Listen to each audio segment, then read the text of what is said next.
মনির ফারহান, আপনার কাছে মির্জা ফখরুল ইসলাম আলমগীর বাংলাদেশের সবচেয়ে বর্ষিয়ান এবং শ্রদ্ধাভাজন রাজনীতিবিদদের একজন, তাকে যে ধরনের অবস্থার মধ্যে পড়তে হয়েছে সেটার সাথে সামাজিক যোগাযোগ মাধ্যমে যারা আওয়ামী লীগকে সমর্থন করেন তারা হয়তো এটাকে আদালতের ডিম ছড়ে মারার সাথে তুলনা করবারও এক ধরনের চেষ্টা করছেন। এই ঘটনার তুলনীয় কিনা এবং সাম্প্রতিক সময়ের দেশেও আজকেও 200 বেশি সংখ্যক মানুষকে গ্রেফতার করা হয়েছে আওয়ামী লীগের পক্ষে মিছিল করার জন্য, এই সবগুলোর মধ্যে কোনো যোগসূত্র দেখেন কিনা আপনি? যোগসূত্র একটাই, বাংলাদেশটাকে অস্থির করা। এমনি বাংলাদেশ যথেষ্ট অস্থির হয়ে আছে, এটাকে আরো কতটুকু উস্কে দিয়ে একটা বিশৃঙ্খল পরিস্থিতি তৈরি করা যায় সেটার একটা আলামত মনে হয়। দেখুন, এই যে নিউ ইয়র্কে যে ঘটনাটা ঘটলো, আমার প্রথম প্রশ্ন হচ্ছে সরকার বা ডক্টর মোহাম্মদ ইউনূস তিনি তার টিমে 3টা পলিটিক্যাল পার্টির রিপ্রেজেন্টেটিভ কেন নিয়ে গেলেন? 1, 2 হলো তিনি কি এই পলিটিশিয়ানদেরকে একটা ঢাল হিসেবে ব্যবহারের চেষ্টা করলেন, যে যতবার তিনি বা তার ঘনিষ্ঠ লোকজন, তার সরকারে থাকা লোকজন দেশের বাইরে যায়, প্রতিবারই কোনো না কোনোভাবে তাদেরকে হেনস্থার শিকার হতে হয়। এবং এই বিষয়টা তার ভালোভাবেই জানার কথা, তার পুরো টিমের খুব ভালোভাবে জানার কথা, কারণ অতীত অভিজ্ঞতাও তাই বলে। সো ওনারা পলিটিশিয়ানদেরকে নিয়ে গেলেন ওনাদের একটা ঢাল হিসেবে, কিন্তু তাদের নিরাপত্তাটা ওনারা নিশ্চিত করলেন না।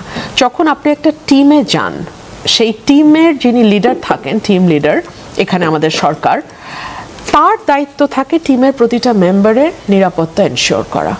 নর্মালি আমরা যখন কোনো টিমে যাই, টিমের প্রত্যেকে কিন্তু একই দরজা দিয়ে বের হই, একই গেট ব্যবহার করি, একই সঙ্গে যার যার ট্রান্সপোর্টে উঠি।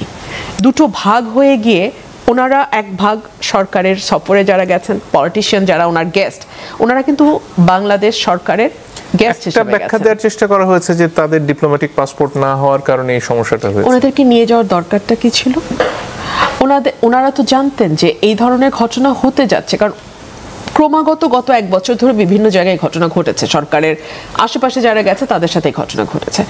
বাংলাদেশের কনসুলেট আছে নিউ ইয়র্কে, ওখান থেকে কি, দূতাবাস থেকে কি কোনো খবর তারা জানতে পারে নাই কি হতে যাচ্ছে, কি হতে পারে, আওয়ামী লীগের প্রিপারেশন কেমন, বা অন্য কোনো দল সেখানে কিছু করতে পারে কিনা, এগুলো কি তারা জানতো না? যদি না জেনে থাকে এটা তাদের ব্যর্থতা। আমি যেটা খবর পেলাম যে তাদের হোটেলও আলাদা। ডক্টর মোহাম্মদ ইউনূস এবং সরকারের যারা গেছেন ওখানে ওনার সফর সঙ্গী হিসেবে, তারা একটা হোটেলে আছেন, পলিটিশিয়ান যারা আছেন তারা ভিন্ন আরেকটা হোটেলে আছেন। তো পলিটিশিয়ান যারা গেছেন, যেই কয়েকজন গেছেন, তারা আসলে কার গেস্ট? তারা তো এই বাংলাদেশ সরকারের গেস্ট। ওনাদের দায়িত্ব তো বাংলাদেশ সরকারকে বহন করতে হবে। আমরা আরও কিছু ব্যাপার দেখলাম, জামাতে ইসলাম যে 2জন নেতা গেছেন, তাদের সমর্থক কর্মী সহ তারা একদিক দিয়ে বের হয়েছেন, আর বিএনপির মহাসচিব এবং এনসিপির যেই 2জন রাজনীতিবিদ গেছেন তারা অন্য আরেকটা গেট দিয়ে বের হয়েছেন। তাহলে কি এই যে জামাতের কাছে এই নিউজটা আগেই ছিল? যদি থেকে থাকে সেই নিউজটা কোথা থেকে গেল? আর যদি সেই নিউজ থেকেই থাকে তাহলে সেটা বিএনপি এবং এনসিপির সঙ্গে শেয়ার কেন করা হলো না? কেন তাদেরকে ভিন্ন আরেকটা গেটে দিয়ে দেওয়া হলো? বিএনপির নেতাকর্মীরা অপেক্ষা করলেন এক গেটে, অথচ বিএনপির মহাসচিব এবং এনসিপি এবং হুমায়ুন ভাই তারা ভিন্ন আরেকটা গেট দিয়ে বের হলেন। এই যে মিসকমিউনিকেশন, এর দায়টা কে নেবে? বিএনপি নেতাকর্মীরা তো ওয়েট করছিল, তারা ভিন্ন আরেকটা টার্মিনালে ওয়েট করছিল, বাট তারা তো ওয়েট করছিল, তারা নিশ্চয়ই কনস্ট্যান্ট যোগাযোগ রাখছিল দূতাবাসের সঙ্গে, কারণ এর বাইরে তো আসলে সরকারকে আর কার সঙ্গেই বা তারা যোগাযোগ রাখবে। সেখান থেকে মিস ইনফরমেশন গেল, নাকি এয়ারপোর্ট থেকে মিস ইনফরমেশন গেল? মিস ইনফরমেশনটা কোথা থেকে গেল? যেখান থেকেই যাক না কেন, সেটার মানে সেটার পরিণতি খুব একটা সুখকর হয় নাই। এই যে ঘটনাগুলো একের পর এক ঘটছে, নির্বাচনকে সামনে রেখে আসলে নানা ধরনের আশঙ্কার কথা আপনারা বিভিন্ন সময় বলেছেন, সেখানে কি রাজনৈতিক দলগুলোর মধ্যে যে দূরত্ব, এখনো খানিকটা আপনি ইঙ্গিত করলেন জামাতের সাথে দূরত্বের প্রশ্ন হয়তো খানিকটা সেখানে উঠতেই পারে, সেটাকে একটা বড় কারণ আওয়ামী লীগ কি সেখানেই সুযোগ পাচ্ছে? আওয়ামী লীগ কয়েকটা কারণে সুযোগ পাচ্ছে। এক হচ্ছে, আমরা গত 1 বছরে সুশাসন এনশিওর করতে পারিনি বাংলাদেশে। আমরা গত এক বছরে আইন শৃঙ্খলা পরিস্থিতির ন্যূনতম উন্নতি ঘটাতে পারিনি। প্রথম দিকে আমাদের বলা হয়েছিল পুলিশ কার্যকর হচ্ছে না, পুলিশ তার রেসপন্সিবিলিটি নিচ্ছে না। এটা তো আপনি আসলে 11 মাস 12 মাস 13 মাস ধরে এই অজুহাত দিতে পারেন না। পুলিশকে অ্যাক্টিভ করার দায়িত্ব আপনার, যেহেতু আপনি সরকার চালাচ্ছেন। আর নাহলে আপনি সরে যান, আপনি স্বরাষ্ট্র উপদেষ্টাকে সরিয়ে দেন। কোনো রকম কোনো চেষ্টাও আমরা সরকারের মধ্যে দেখলাম না। সো আওয়ামী লীগ মনে করছে যে বাংলাদেশ তো মানে এখন যেদিকে আছে সাধারণ মানুষের জীবনে স্বস্তি নাই নানানবিধ কারণে। সো তারা মনে করে যে এই জায়গায় তো আমরা ঢুকতেই পারি, এবং প্রত্যেকটা পলিটিক্যাল পার্টি প্রত্যেকে যার যার এজেন্ডা অনুযায়ী কাজ করছে। জামাত চাইছে নির্বাচনটা যত দূর পিছিয়ে দেওয়া যায়, বিএনপি সহ তার মিত্র শক্তিরা চাইছে নির্বাচনটা ফেব্রুয়ারির মধ্যে হয়ে যাক, সেনাবাহিনী চাইছে নির্বাচন ফেব্রুয়ারির মধ্যে হোক। আমরা সিপিডির মতো সংগঠনগুলোকে দেখছি, ব্যবসায়ীদের তরফ থেকে শুনতে পাচ্ছি যে as soon as possible if possible in December, এরকমও শুনতে পাচ্ছি। সো এই যে বিভিন্ন সেক্টরের বিভিন্ন স্টেক হোল্ডারের ভিন্ন ভিন্ন ভিন্ন ভিন্ন মত, এবং আমরা তো সোশ্যাল মিডিয়ায় লক্ষ্য করি, আমরা সোশ্যাল মিডিয়ায় দেখি যে কোনো দল ভিন্ন আরেকটা মতকে বা ভিন্ন আরেকটা আওয়াজকে কিভাবে নির্মূল করবার জন্য উঠে পড়ে লেগে যায়। তো এইগুলো তো আসলে ডেফিনেটলি দিন শেষে আওয়ামী লীগকে শক্তিশালী করে, এবং তাদের অ্যাটলিস্ট মনে মনে তো তারা হাসে যে এই তো হলো, এই তোমরা থাকলে এক বছর। জি, ধন্যবাদ। সোহরাব হাসান, আপনার কাছে আসতে চাই। আজকে যে প্রায় 250 জনকে গ্রেফতার করা হলো একটি মিছিল থেকে, এই ঘটনাগুলো যদি একের পর এক ঘটতে থাকে, আসলে নির্বাচনের আগে আওয়ামী লীগের যে কর্মীরা নেতারা দেশে রয়ে গেছেন তাদের ভূমিকাটা কি দাঁড়াবে, এবং সেটা কি যথেষ্ট শক্তি সঞ্চয় করছে নির্বাচনে আসলে এক ধরনের গোলমেলে পরিস্থিতি তৈরি করার মতন? মানে পরিস্থিতি তো আমরা ভেবেছিলাম ফেব্রুয়ারি নির্বাচনের তারিখ তো না, সময়সীমা ঘোষণার পর আইনশৃঙ্খলা পরিস্থিতি, রাজনৈতিক পরিস্থিতি একটা স্বাভাবিক হয়ে আসবে, কিন্তু দুর্ভাগ্য যে স্বাভাবিক হয়নি। একটা হচ্ছে জুলাই সনদ নিয়ে এখনও রাজনৈতিক দলগুলো ঐকমত্যে পৌঁছতে পারেনি। পারস্পরিক সন্দেহ, অনাস্থা, অবিশ্বাস রয়ে গেছে। এখন এটা কীভাবে কাটবে? সারার্থ স্যার যেমন বললেন যে শাপলা মানে একটা প্রতীক, মানে এটা নিয়ে এত বিতর্ক হবে কেন? হয় শাপলা পাবে, না হলে না পাবে। এখন আবার এনসিপির নেতা যে ভাষায় বলেছেন সার্জিস আলম, সেটা কিন্তু এক ধরনের নির্বাচন বন্ধ করার বা নির্বাচন বন্ধ করার, যে শাপলা না দিলে কীভাবে নির্বাচন করে নির্বাচন কমিশন কীভাবে নির্বাচন করে আমরা দেখে নেব। আবার ধরেন আরেক দল বললেন যে যদি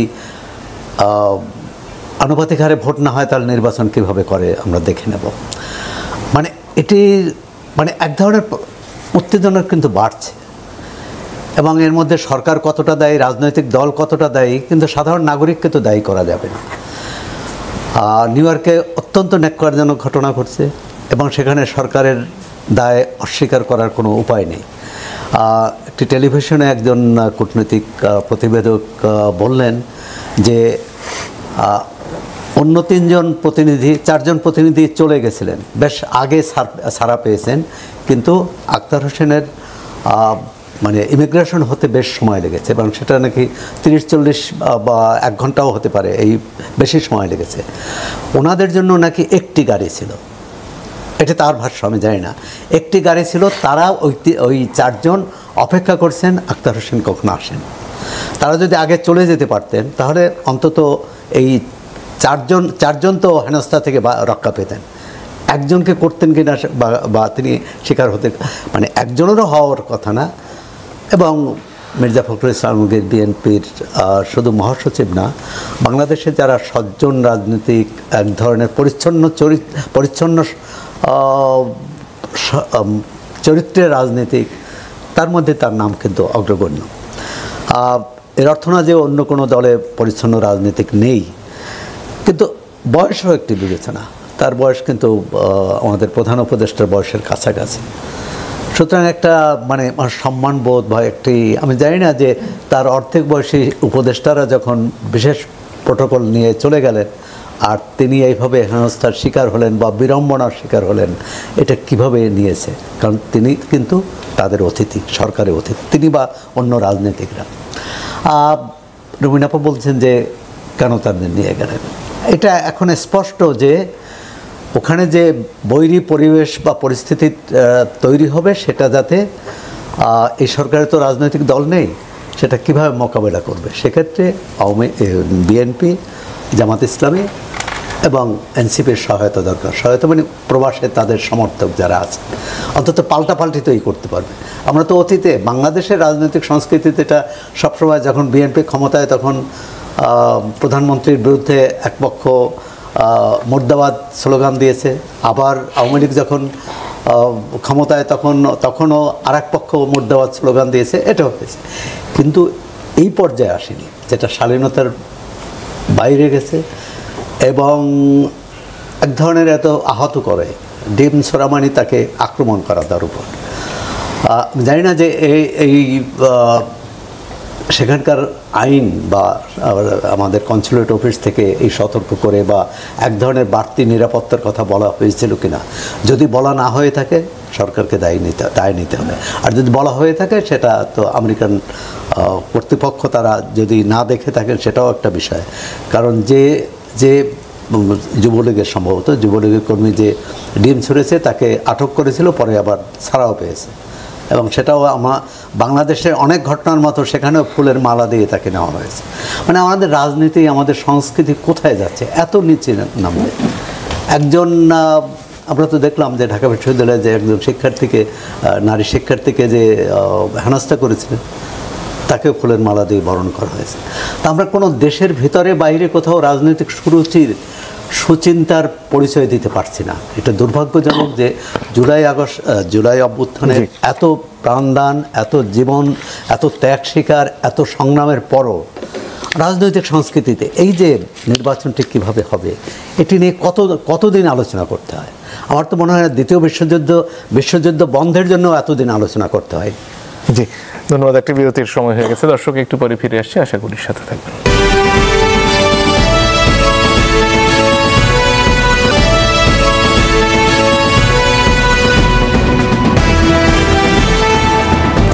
দর্শক, আপনারা দেখছেন ইস্পাহানি মির্জাপুর জামে মুক্তবাক। আমরা কথা বলছিলাম সাম্প্রতিক রাজনীতির বিভিন্ন বিষয় নিয়ে। ইনোভেশনের একটা জরিপ আজকে প্রকাশিত হলো, সেই বিষয়ে আসতে চাই। রুমিন ফারহানা, আপনার কাছে, এখানে বিএনপির ভোট 40% আশপাশে, কিন্তু 6 মাস আগে তারা যা করেছিলেন তার থেকে খানিকটা কমেছে। এর পাশাপাশি সবারই মোটামুটি ভোট কমেছে, শুধুমাত্র একটি দল বাদ দিয়ে। আর এর পাশাপাশি অনেকে তারা বলছেন যে 18% মতন মানুষ তারা আওয়ামী লীগকে ভোট দিতে চান। এখন এই জরিপগুলো খুবই অল্প সংখ্যক মানুষের উপর, ধরুন 10,413 জন ভোটার তারা এখানে দিয়েছেন। এগুলো আসলে ভোটের আসল হিসেব সম্পর্কে কোনো ধারণা দেয় কিনা, জাকসু নির্বাচনে যা হলো সেটাও আসলে ভোট সম্পর্কে কোনো ধারণা দেয় কিনা, এবং বিএনপির নিজস্ব কোনো জরিপ আছে কিনা, তারা মাঠ পর্যায়ে আসলে কি দেখছেন?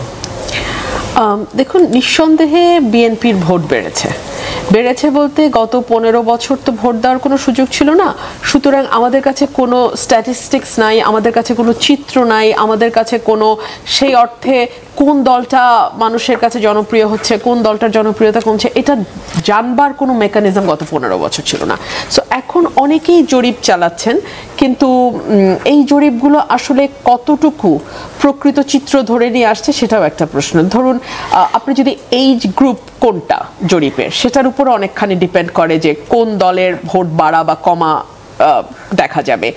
আপনার রুরাল এরিয়ায় করছেন না আরবানের এলাকায় করছেন। রুরাল এরিয়ায় যদি করেন, আপনি কোথায় করছেন? আপনি কি রংপুরের দিকে করছেন, আপনি কি খুলনার দিকে করছেন, আপনি কি ফরিদপুরের দিকে করছেন, আপনি কি বগুড়ার দিকে করছেন? 64 জেলায় মোটামুটি 521টি ওয়ার্ডে করা হয়েছে, এবং গ্রামাঞ্চলে করেছে এবং শহরাঞ্চলে দুটাই মিক্স ছিল। 10,000-এর একটা স্যাম্পল বোধহয় তারা করেছে।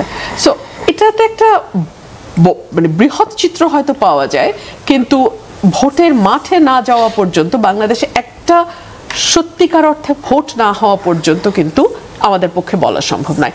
ধরুন, ডাকসু এবং জাকসু নির্বাচনে কিন্তু অনেকেই ভীষণ বিস্মিত হয়েছেন যে বাংলাদেশের প্রাণকেন্দ্র ঢাকা বিশ্ববিদ্যালয়ে, যেখানে দীর্ঘ সময় বাম রাজনীতি দাপটের সঙ্গে চলেছে, সেখানে কি করে জামাত শিবিরের রাজনীতি এতটা পপুলার হয়ে গেল। কিন্তু বাস্তবতা হচ্ছে সেটা হয়েছে, এবং বাস্তবতা হচ্ছে যে আমরা মাথায় আনি নাই যে গত 15 বছর লীগের ভিতরে ঢুকে ঢুকে ঢুকে ঢুকে জামাত শিবির কিন্তু তাদের রাজনীতিটাকে চালু রেখেছে এবং সেখানে যেটা হয়েছে একটা শক্ত নেটওয়ার্ক কমন স্টুডেন্টদের সাথে জামাতের তৈরি হয়েছে এবং সেটা খুব স্বাভাবিক।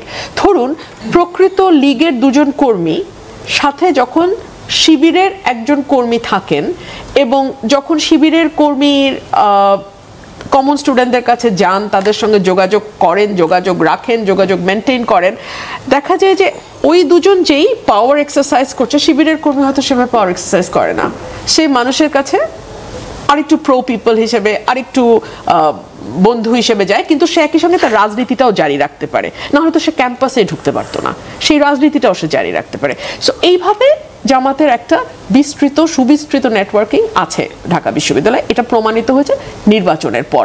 দুই হচ্ছে জামাতের প্ল্যানিং যেটা হয়তো ক্লিক করেছে, যেটা হয়তো অন্যান্য প্যানেলগুলো সেভাবে দিতে পারে নাই, তাদের ডাইভার্সিফাইড একটা প্যানেল তারা দিতে পেরেছে, অন্য দলগুলো হয়তো সেভাবে করতে পারে। এখানে একটা ব্যাপার কি কাজ করেছে যে বিএনপি এবং আওয়ামী লীগ দুটো দলই তাদের ছাত্র সংগঠন বিভিন্ন সময় ক্ষমতায় ছিল এবং হলের পরিস্থিতির সাথে ছাত্রছাত্রীদের হয়তো খানিকটা জানা রয়েছে এবং তারা হয়তো নতুন কিছু চেষ্টা করতে দেখতে চেয়েছেন যে ছাত্র শিবির এখানে যদি আসে তারা কি করে। সেই একই ব্যাপার জাতীয় নির্বাচনে আসলে কেমনভাবে প্রভাব ফেলবে এবং চাঁদাবাজি যে অভিযোগগুলো এখন পর্যন্ত আসছে, বিএনপি যদিও দলীয়ভাবে ব্যবস্থা নিচ্ছে কিন্তু দিন শেষে তো এই জিনিসগুলো ঘটে চলেছে, সেটার প্রভাব পড়বে কিনা নির্বাচনের উপর? কিছুটা প্রভাব পড়বে, তবে আমি এখানে বলবো শহরে বিষয়গুলো নিয়ে যতটা শোরগোল হয়, একেবারে প্রত্যন্ত এলাকায়, বিশেষ করে ধরেন আমি যে এলাকাটার কাজ করছি ব্রাহ্মণবাড়িয়ার, সেখানে কিন্তু হ্যাঁ এগুলোকে সমস্যা হিসেবে দেখা হয়, কিন্তু ঢাকায় বিষয়টাকে যতটা ম্যাগনিফাইড করা হয় ততটা কিন্তু একেবারে গ্রামে না।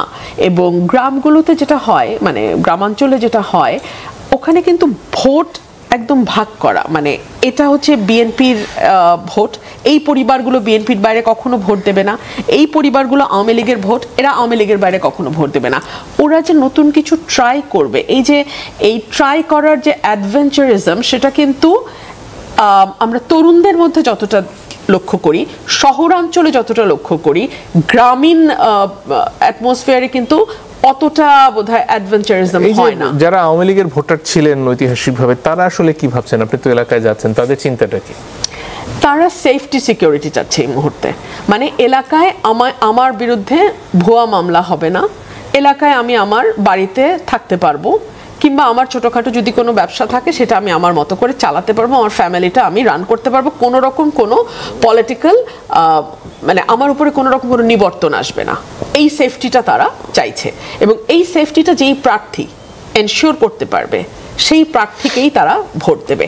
আর কিছু আছে যেটা হয়তো আওয়ামী লীগের একেবারে কোর ভোট, ওই ভোটটা কোথাও তারা দিবে না, ওনারা হয়তো ভোট কেন্দ্রেই যাবেন না। সে কারণেই মানে আপনি যদি জরিপগুলো দেখেন দেখবেন যে অনেক কম মানে আওয়ামী লীগের, যদিও এবার দেখলাম লাস্ট জরিপে 8 থেকে 19-এ উঠে গেছে, 18 পয়েন্ট সামথিং। সো এটাও কিন্তু আমাদের এক ধরনের ব্যর্থতাকে ইঙ্গিত করে, যেটা আপনি বিরতিতে যাবার আগে আমাকে প্রশ্ন করছিলেন যে আমাদের মধ্যে যে এত বিভক্তি, জুলাই অভ্যুত্থানে যখন আমরা কাঁধে কাঁধ মিলিয়ে দাঁড়িয়েছিলাম, যখন আমরা একসাথে রক্ত দিয়েছি, যখন আমরা একসাথে স্লোগান দিয়েছি, যখন আমরা একসঙ্গে পথে নেমে এসেছি, মিছিল করেছি, তখন আমাদের মধ্যে যে ঐক্যটা ছিল এবং তখন আমাদের মধ্যে যেই এক ধরনের ভ্রাতৃত্ববোধ এবং বন্ধনটা ছিল, সেটা তো এখন we have lost that. So সেটাও একটা বড় কারণ আওয়ামী লীগের মাথা চাড়া দেবার, এবং প্রতিদিন কিন্তু তাদের মিছিল বড় হচ্ছে, আমাদের ব্যর্থতায় তাদের মিছিলকে আরো লম্বা করছে। জি, ধন্যবাদ। সাওয়ার তুষার, আপনার কাছে ফিরে আসি। এনসিপি তো নতুন রাজনৈতিক বন্দোবস্তের আলাপ দিয়ে মাঠে আসলো এবং সে পথে আসলে আপনারা কতদূর এগোতে পারলেন, এবং এই ধরনের জরিপে যখন 5% আশেপাশে আপনাদের ফলাফলটা আসে, সেটার ব্যাপারে আপনারা কি ভাবেন? বা ঢাকা বিশ্ববিদ্যালয়ে যেখানে একেবারে সম্মুখ সারির নেতৃত্ব এই নির্বাচনে প্রতিদ্বন্দ্বিতা করলেন, তাদের যে ধরনের ফলাফল আসলো, সেটাও আপনাদের আসলে কিভাবে ভাবিয়েছে? প্রথমে জরিপের ব্যাপারে বলি যে জরিপে একটা জিনিস আমি খেয়াল করলাম, এখানে ম্যাক্সিমাম যারা অংশগ্রহণকারী তারা একটা কথা বলেছেন যে যোগ্য প্রার্থীদের ভোট দেব। তো তো এনসিপির প্রধান চ্যালেঞ্জটা কি? আমি মনে করি যে এনসিপির চ্যালেঞ্জ হচ্ছে যে আপনি একটা দল হিসেবে মানে আত্মপ্রকাশের পরে 1 বছর হওয়ার আগে আপনাকে একটা ন্যাশনাল ইলেকশন ফেস করতে হবে। আর এই যে সামনের ফেব্রুয়ারিতে যদি নির্বাচন হয়, সেখানে আমার মানে 28 ফেব্রুয়ারির আগে নির্বাচন হবে। আমি অফিসিয়ালি 1 বছর হওয়ার আগে আমাকে একটা ন্যাশনাল ইলেকশন ফেস করতে হবে, ফলে এটা একটা মেজর চ্যালেঞ্জ।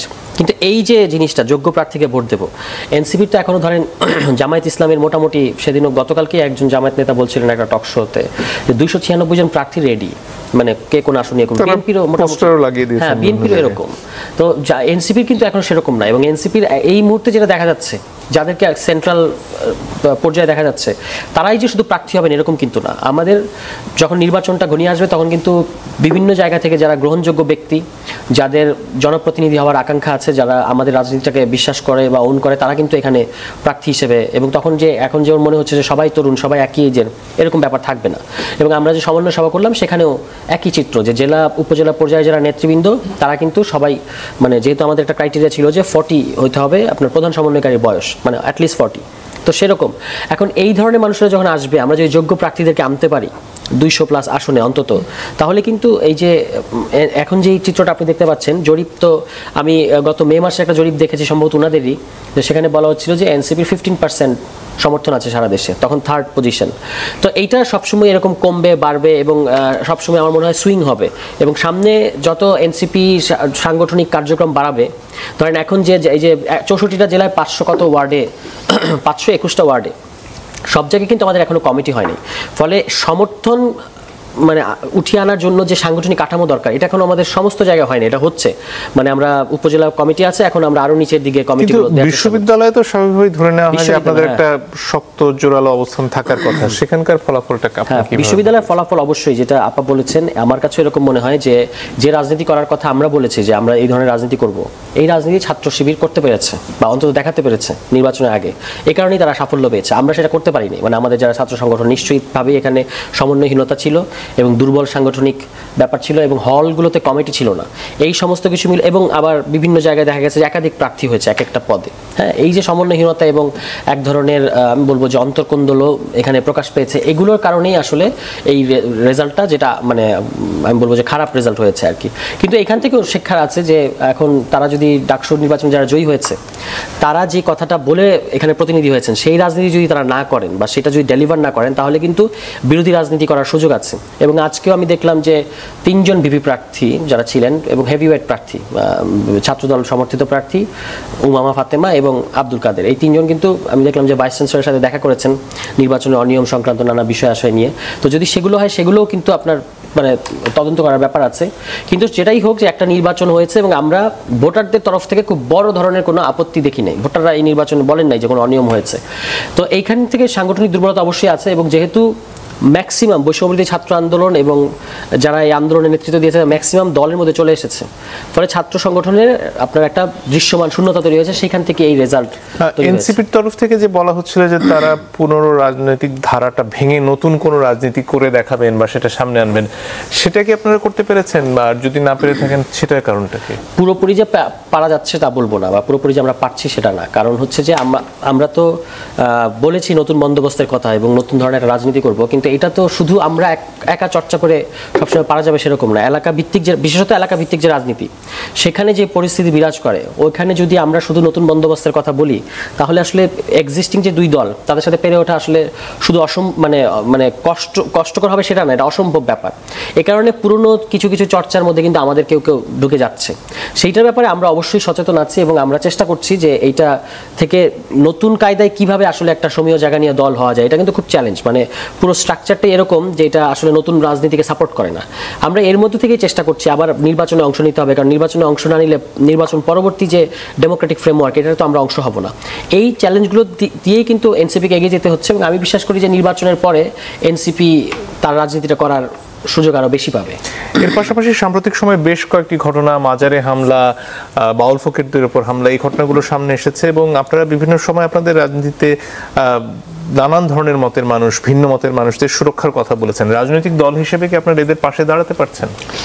এটা তো সরকারের দায়িত্ব। আমরা আমাদের জায়গা থেকে খুব সুস্পষ্টভাবে প্রতিবাদ জানিয়েছি বা জানাই যে যখনই এই ঘটনাগুলো ঘটে, ধারাবাহিকভাবে ঘটে যাচ্ছে মাজারের হামলার ঘটনা, এটা তো একটা দুটো জায়গায় ঘটেছে এরকম না, কবর থেকে লাশ উঠিয়ে এনে যে ধরনের কাজ করা হয়েছে, এইগুলো সরকার ধারাবাহিকভাবে ব্যর্থতার পরিচয় দিচ্ছে এবং যাদের হাতে এই মুহূর্তে আইন শৃঙ্খলা পরিস্থিতি নিয়ন্ত্রণ করার সক্ষমতা আছে তারা এটা করছে না। আমরা রাজনৈতিক দল হিসেবে সর্বোচ্চ যেটা আমাদের অবস্থান জানাতে পারি, আমরা জানিয়েওছি যে কোনো বিশ্বাসের মানুষকে সেফগার্ড করাটা সরকারের দায়িত্ব, এটা করতে সরকার ব্যর্থ হচ্ছে এবং আমরা অবশ্যই এইগুলো তো সমর্থন করার কোনো সুযোগ নেই, আমরা এগুলো সমর্থন করিও না।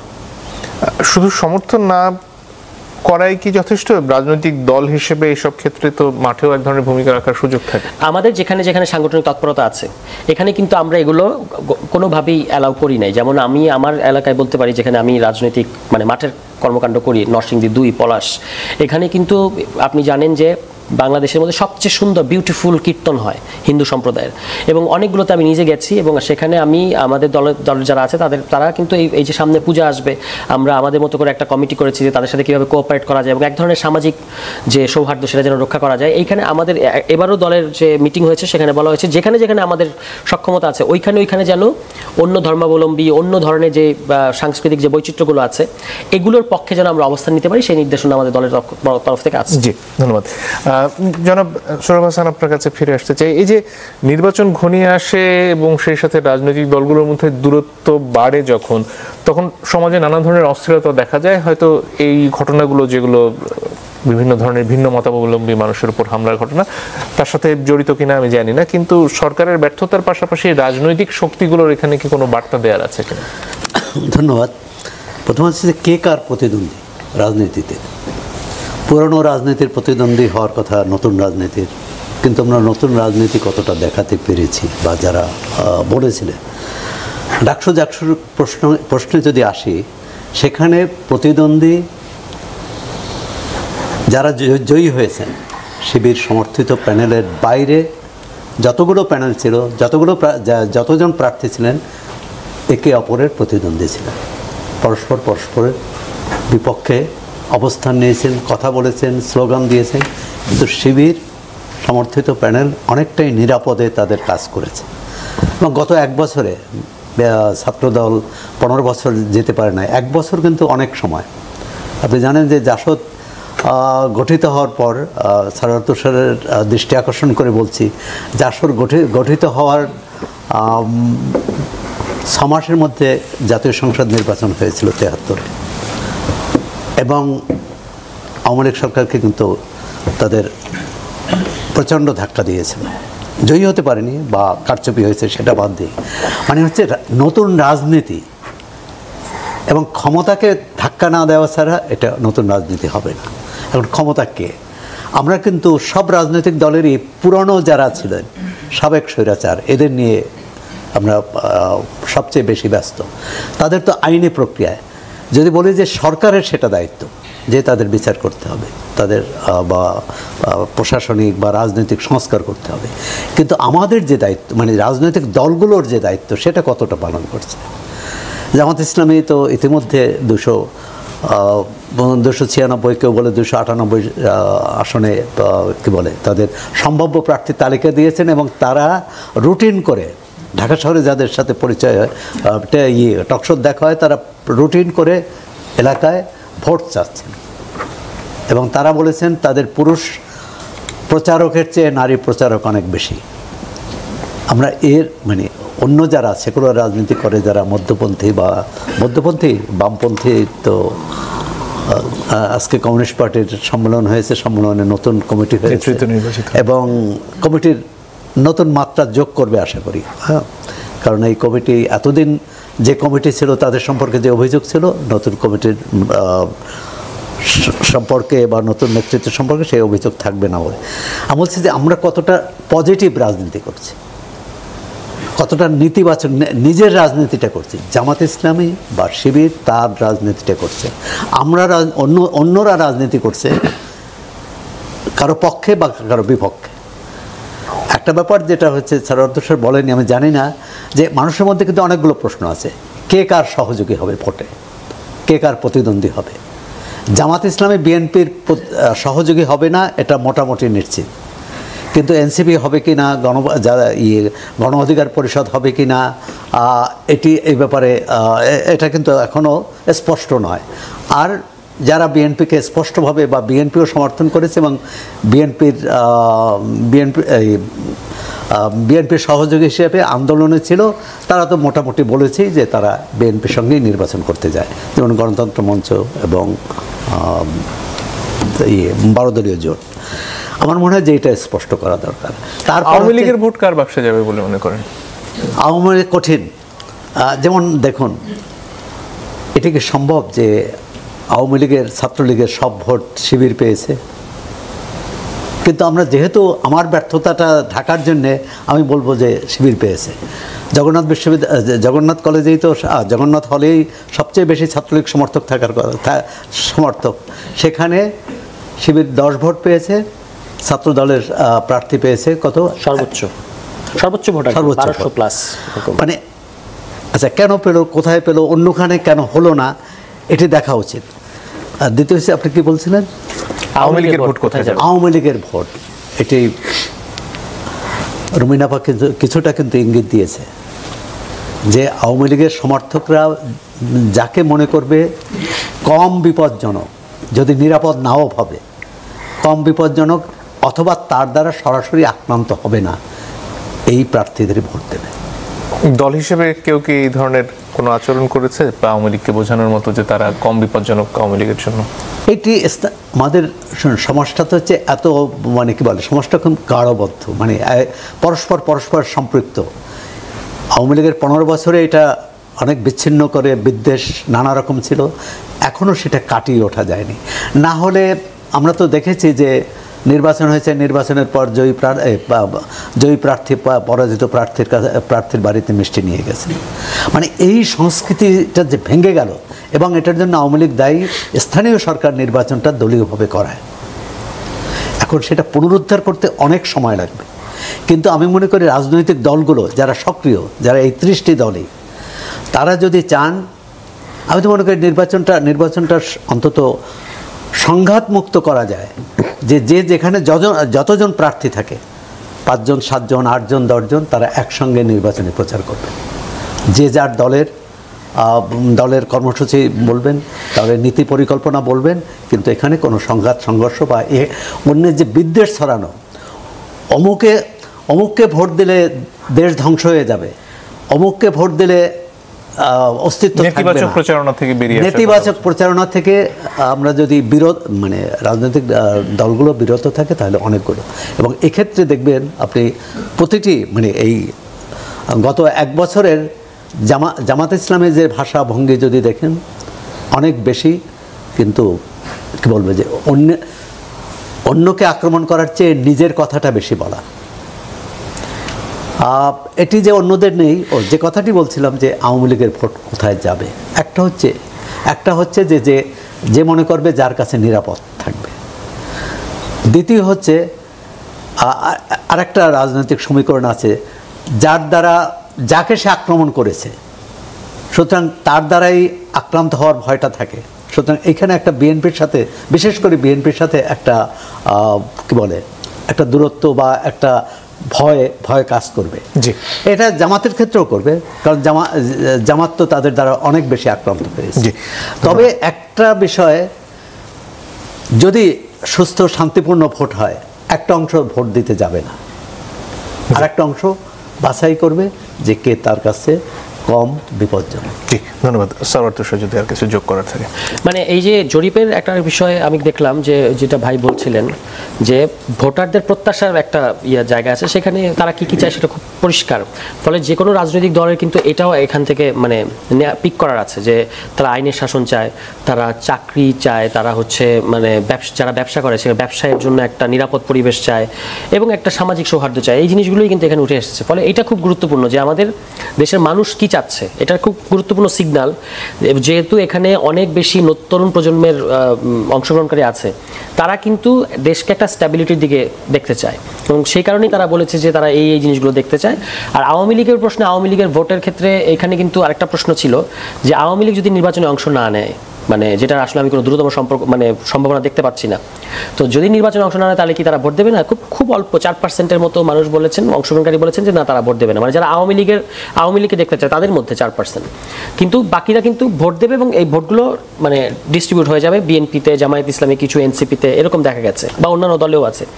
তার মানে হচ্ছে যে এবং সম্ভবত 96% অংশগ্রহণকারী ভোট দিতে যাবে, এরকম একটা উৎসাহ আছে। ফলে বাংলাদেশের সামনে নির্বাচনটা খুবই উৎসবমুখর এবং মানুষের একটা উৎসাহ আছে। এখন বাকিটা কি? বাকিটা হলো সরকারের দায়িত্ব, রাষ্ট্রের দায়িত্ব এবং রাজনৈতিক দলগুলোর দায়িত্ব যে এই পরিবেশটা, যেহেতু 3টা ভুয়া এবং কুকটাপ নির্বাচনের পরে এই নির্বাচনটা হচ্ছে, সুতরাং ওই ধরনের একটা পরিবেশ নাগরিকদের মধ্যে, যেটা হলো আপনার মানে ভয়মুক্ত একটা পরিবেশ, যদি ভয়ার্থ পরিবেশ থাকে, সহিংসতা থাকে, তাহলে কিন্তু ভোটাররা অংশগ্রহণ করতে যাবে না। ফলে ওইরকম একটা পরিবেশ নিশ্চিত করা এবং মানুষের ভোটে জনপ্রতিনিধি, সেটা যে দলই হোক, সেটা যেন হতে পারে, ভোটের রিফ্লেকশনটা যেন থাকে রেজাল্টে, এটা নিশ্চিত করাই হচ্ছে এই সরকারের কাজ। ধন্যবাদ। রুমিন ফারহানা যদি কিছু যোগ করতেন। না, আগামী নির্বাচনটা আমাদের সবার জন্য খুবই প্রতীক্ষিত একটা নির্বাচন। 96% মানুষ বা ভোটার ভোট দিতে যেতে চাচ্ছে, এটা বোধহয় বাংলাদেশের হিস্ট্রিতে কখনো হয় নাই, এত মানুষ ভোট দেওয়ার ব্যাপারে আগ্রহী।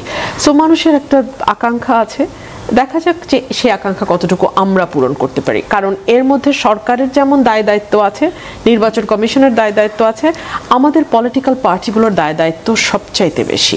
আমরা যদি নির্বাচনের আগে এক একটা দল এক একটা নতুন নতুন অজুহাত সামনে নিয়ে আসি এবং চেষ্টা করি যে নির্বাচনের আগে রাজপথ মানে গরম করতে চেষ্টা করি, নেতাকর্মীদের মধ্যে এক ধরনের মানে জোশ তোলা যে নির্বাচন এরকম না হলে আমরা করব না, ওরকম না হলে আমরা করব না, নির্বাচন বয়কট করব, দেখি কিভাবে একা বিএনপি নির্বাচন করে, এই ধরনের একটা অ্যাটিটিউড যদি পার্টিগুলোর মধ্যে থাকে, তাহলে আপনি যতই শান্তিপূর্ণ পরিবেশের কথা বলেন না কেন, এটা সরকারের পক্ষে সম্ভব না।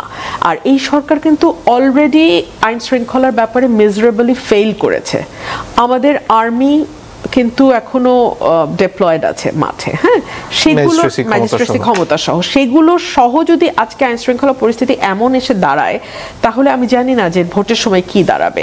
আজকে আমি দেখছিলাম এই শোতে ঢোকার আগে মুন্সিগঞ্জ বা মানিকগঞ্জে, হ্যাঁ, বিএনপি নেতাকর্মীদের সাথে আওয়ামী লীগের নেতাকর্মীদের কিন্তু ব্যাপক সংঘর্ষ হয়েছে, 30 জন খুবই আহত হয়েছে, দুই দলেরই 30 জন আহত হয়েছে। নির্বাচন যত ঘনিয়ে আসবে এই ঘটনাগুলো কিন্তু বাড়তে থাকবে এবং আওয়ামী লীগ অলরেডি খুব শক্তভাবে তাদের জানান দিচ্ছে তারা মাঠে আসছে, মাঠে থাকবে। আপনি লক্ষ্য করবেন 2500 কোটি টাকার যেই একটা খবর আমাদের কাছে এসেছিল যে এস আলম 2500 কোটি টাকা দিয়েছে, আরো 1500 কোটি টাকা দেবে, মোট 4000 বা 5000 কোটি টাকা সে বিনিয়োগ করবে মাঠটাকে অস্থিতিশীল করার জন্য, সেটা কিন্তু আমরা কার্যকর হতে দেখছি। এবং মানে একবার যখন মানে তারা ভয়টা ভেঙে যাবে, তখন কিন্তু তাদেরকে আপনার নিয়ন্ত্রণ করাও খুব কঠিন হবে। এই পুলিশ ফোর্স দিয়ে আর যাই হোক তাদেরকে নিয়ন্ত্রণ আপনি করতে পারবেন না। জনাব সরফ হাসান যদি আর কিছু যোগ করার থাকে। না, একটা হচ্ছে নির্বাচনের সময় জননিরাপত্তা এবং আইন শৃঙ্খলা পরিস্থিতি, এটা খুবই উদ্বেগের। যদি সরকার সেটা রক্ষা না করতে পারে, রাজনৈতিক দলগুলোর জন্যে, ভোটারদের জন্যে। একজন পুলিশ কর্মকর্তার সাথে কথা হচ্ছিল, তিনি বলছিলেন যে যদি সরকার সুষ্ঠু নির্বাচন করতে চায় তাহলে সেনাবাহিনীকে এই মুহূর্তে প্রত্যাহার করা উচিত এবং নির্বাচনের সময় সেনাবাহিনী আবার নিয়োগ করা উচিত। কারণ সেনাবাহিনীকেও যদি ভোটার বা সাধারণ মানুষ দেখে যে নিয়মিত বাহিনীর অংশ, তখন তাদেরও ভয় করবে না।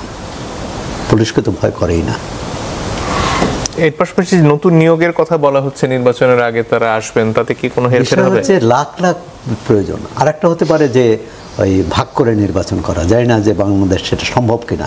কারণ 7.5 কত লাখ জনবল দরকার, 7.5 লাখ না কত, এবং আপনার 30,000 40,000 নতুন পুলিশ যোগ করে, এবং একটি কেন্দ্রে তিনজন পুলিশ দিতে পারবে এখন যে জনবল আছে, এবং ল্যাপটপ সহ। হ্যাঁ, এর সঙ্গে আনসার, আপনি তো নিরাপত্তাতে তাদের তো কি বলে, তাদের নিজেদের নিরাপত্তা নিয়ে এই সমস্যা হয়। জি, আমার মনে হচ্ছে যে এটি সরকার কিভাবে চায়, এবং সরকার চেয়েও রাজনৈতিক দলগুলো, প্রতিযোগী রাজনৈতিক দলগুলো যদি মনে করে যে আমরা একটা সুষ্ঠু নির্বাচন করব, তাহলে কোনো বাধা নেই। আর যদি তারা মনে করে কে জিতবে কে হারবে এটাই বড় প্রশ্ন। তাহলে জনগণের প্রতি এক ধরনের অনাস্থা তৈরি হবে আর পরিস্থিতি অবনতি